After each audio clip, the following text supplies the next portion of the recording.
தாவேக சார்பில் 2ஆம் கட்ட கல்வி விருது வழங்கும் விழா நடைபெறுகிறது. காலை 6 மணிக்கே விழா நடைபெறும் மண்டபத்திற்கு விஜய் வந்தடைந்தார். தாவேக சார்பில் 2ஆம் கட்ட கல்வி விருது வழங்கும் விழா நடைபெறுகிறது. காலை 6 மணிக்கே விழா நடைபெறும் மண்டபத்திற்கு விஜய் வந்தடைந்தார். இதுகுறித்த கூடுதல் விவரங்களை நமது செய்தியாளர் தாமரைக்கனி வழங்க கேட்கலாம். வணக்கம் தாமரைக்கனி, உங்களுடைய விவரங்களை சொல்லுங்க. வணக்கம் ஆனந்தி. தமிழக வெற்றி கழகம் சார்பில் ஆண்டுதோறும் விஜய் கல்வி விருது ஆனது வழங்கப்பட்டு வருகிறது.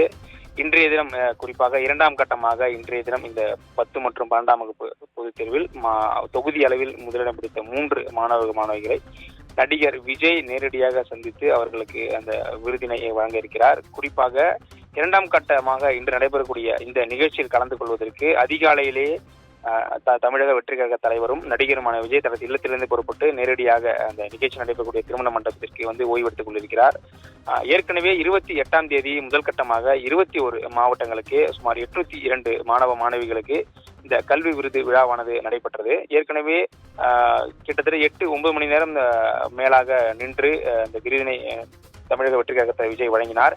2ஆம் கட்டமாக இன்றைய தினம் அதே ராகவேந்திரா கன்வென்ஷன் சென்டரில் தமிழக வெற்றி கழகம் சார்பில் இந்த விஜய் கல்வி விருது நிகழ்ச்சியானது இன்றைய தினம் நடைபெற இருக்கிறது. இன்றைய பொறுத்தவரை கிட்டத்தட்ட ஒரு 19 மாவட்டங்கள், சென்னை, செங்கல்பட்டு, கள்ளக்குறிச்சி, கடலூர், மயிலாடுதுறை, அதுபோல அண்டை மாநிலமாக இருக்கக்கூடிய பாண்டிச்சேரி, காரைக்கால் உள்ளிட்ட 19 மாவட்டங்களுக்கு இன்றைய தினம் இந்த கல்வி விருது நிகழ்ச்சியானது நடைபெறுகிறது. கிட்டத்தட்ட 740க்கும் மேற்பட்ட மாணவ மாணவிகள் இந்த நிகழ்ச்சியில கலந்துக்கிறாங்க.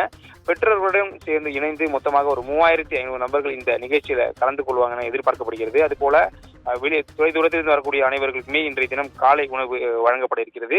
மேலும் சுவையான மதிய உணவும் அவர்களுக்காக தயார் செய்யப்பட்டுக் கொண்டிருக்கிறது. எனவே கிட்டத்தட்ட 9:30 மணி அளவில் தமிழக வெற்றி கழக தலைவர் விஜய் தலைமையில அந்த நிகழ்ச்சியானது தொடங்கி மாணவர்களுக்கு இந்த பரிசினை வழங்க இருப்பதாக தகவல் வெளியாகி இருக்கிறது. அவர்களுக்கு என்ன மாதிரியான விருதுகள் வழங்கப்படுதுன்னு ஏதாவது அறிவிப்பு வெளியாயிருக்கா? நிச்சயமாக ஆனந்தி. கடந்த முறை பார்க்கும் பொழுது இந்த தொகுதி அளவில் முதலிடம் பிடித்த மாணவர்களுக்கு வழங்கும் பொழுது மாநில அளவில் முதலிடம் பிடித்தவர்களுக்கு இந்த டைமண்ட் மோதிரம், டைமண்ட் தோடு உள்ளிட்டவர்களை ஏற்கனவே 28ஆம் தேதி நடிகர் விஜய் வழங்கினார்.